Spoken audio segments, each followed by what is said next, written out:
ഈ ഒരു American navy recruitment നടക്കുന്നത് ഒരു മാസത്തിൽ 3 ആഴ്ചയിലാണ് ഈ ഒരു അമേരിക്കൻ നേവി റിക്രൂട്ട്മെൻറ്റ് നടക്കുന്നത്.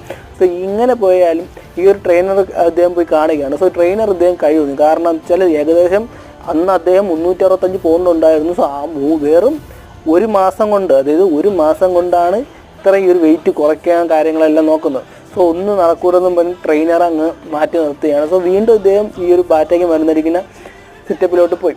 സോ അവിടെ നിന്ന് തിരിച്ചു വന്ന വഴിക്ക് എന്തോ വരട്ടെന്നും പറഞ്ഞ് അദ്ദേഹം ജോലി റിസൈൻ ചെയ്തിട്ട് ഇദ്ദേഹം ഇങ്ങോട്ട് നടന്നു വരികയാണ്. സോ നടന്നു വന്നപ്പോൾ ഇദ്ദേഹത്തിൻ്റെ മനസ്സിൽ തോന്നിയ സംഭവം വെച്ചാൽ അന്ന് വൈകുന്നേരം അദ്ദേഹം 1 മൈൽ ഓടും എന്നാണ് അദ്ദേഹം മൈൽ സ്റ്റോൺ വെച്ച് വരുന്നത്. സോ ഇങ്ങനെയൊക്കെ നോക്കിയിട്ടും അദ്ദേഹത്തിന് അന്ന് പറ്റിയില്ല. വീണ്ടും പുള്ളിക്കാരെ വീണ്ടും ഡിപ്രഷനിലോട്ട് പോയി. കാരണം എടുത്ത ആഗ്രഹങ്ങൾ, എടുത്ത ഡിസിഷൻ ഒന്നും അദ്ദേഹത്തിന് ചെയ്യാൻ പറ്റാത്തതായിട്ടുള്ള ഒരു സിറ്റുവേഷൻ അവിടെ വരികയാണ് ചെയ്തത്.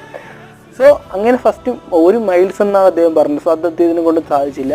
പിന്നെ എന്തോ വരട്ടെന്ന് പറഞ്ഞാൽ അദ്ദേഹം പതുക്കെ ഒന്ന് നടക്കാൻ